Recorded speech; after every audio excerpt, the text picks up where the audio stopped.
I'd like to congratulate and commend the comments by the previous speaker, the senator from Alabama, who makes important points that are important for the history as well as the future of this country. And I rise today to speak, as he did, about the impeachment of the Secretary of the Department of Homeland Security, Secretary Mayorkas.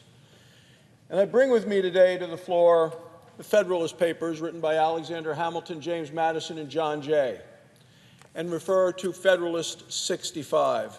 And as I sit here and stand and look at the pages in here and the pages in the book and the pages in the front of the Senate chamber, I would recommend to them that they read the Federalists. I recommend the same to my intern who is here on the floor today, Eve Hamilton, and to the students who are in the gallery. There's a lot to learn about the country, a lot to learn about our history, the heritage, the reason that we have the nation that we have today. Federalist 65 talks about impeachment.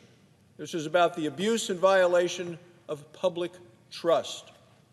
Hamilton goes on to say that impeachment is an important power to remedy, quote, injuries done immediately to the society itself.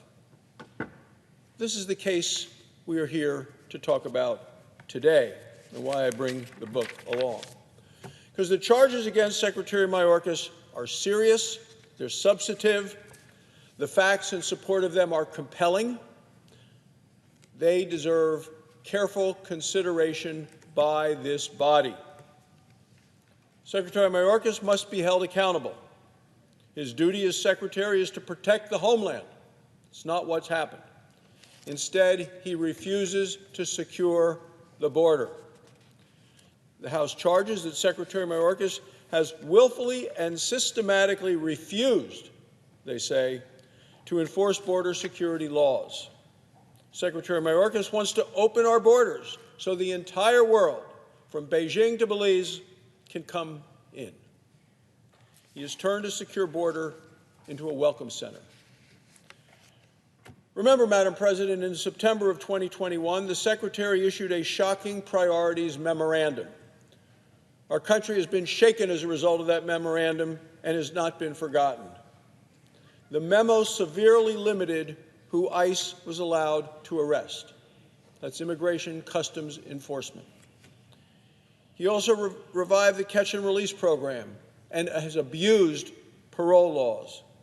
In fact, the Secretary bragged on MSNBC that he had, quote, Secretary Mayorkas, quote, rescinded so many Trump immigration policies it would take so much time to list them. For people who prefer a secure border for our nation and care about our nation's security, this is an admission of willingness to ignore the law of the land. It also provided an open invitation for illegal immigrants, or as the Biden administration calls them, newcomers. After 3 years of open borders, the number of illegal crossings is up to at least 9.2 million people into this country illegally. Crimes are up. Drug overdose deaths across America are up. What about the number of deportations or criminal illegal immigrants? Well, they're not being sent back. Deportations are down. Arrests are down. Illegal immigrants are not being detained. Murderers, rapists, other criminals, they're not being deported. That's a decision that's coming out of this administration and the Secretary of Homeland Security. Americans like Laken Riley and Ruby Garcia, they've been brutally murdered. America is less safe. Secretary Mayorkas claims he's come to the Senate and come to the House and claimed that the border is secure. People laugh knowing how untrue it is. It's a lie to the Senate, a lie to the House. It's such a serious matter, though, it's hard to laugh. Meanwhile, our country is losing control of our borders to the cartels and to the criminals. Every fair-minded person knows that these are serious charges, and the Senate must hold a full and fair trial. It is our constitutional duty. The House has done its job. Yet Senate Democrats, each and every one of them, are refusing to do theirs. It seems this week that the Democrat leader is scheming to bury these charges against Mayorkas without a full and fair trial. The Constitution demands there be one. The Senate Majority Leader's actions would turn the Senate from the world's greatest deliberative body into the world's quickest dismissal body.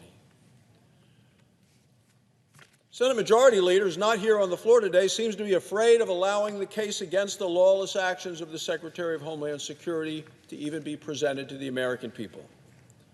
His plan to bypass the trial breaks the rules, it breaks the standards, and breaks the traditions of this body. Let us set the record straight. The Senate has always done its constitutional duty. We know the history. The House has sent impeachment articles to the Senate 21 times in the history of this country, and the Senate has never dismissed those articles without the official first resigning. 17 of those cases went to trial right here in the Senate and ended in a decision of either guilty or not guilty.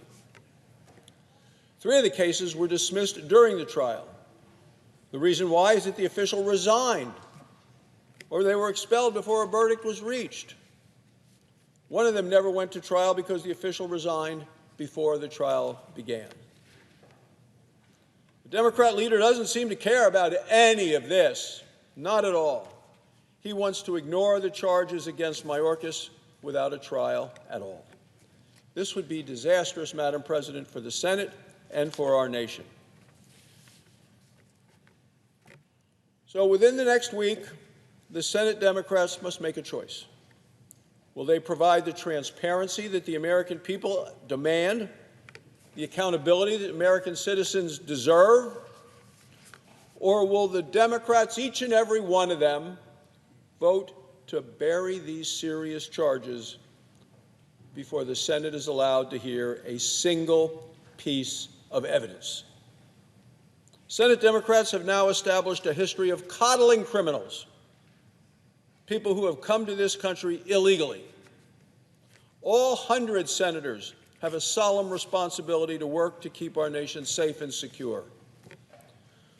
Without a full and fair trial, there will be no accountability. Republicans want the Senate to do what it has always done: allow the House to present its case, allow the Senate to hold a full trial, and let the American people hear the truth. Holding a full and fair trial is a matter of transparency and accountability. Avoiding a trial would be an act of partisanship at the expense of public trust.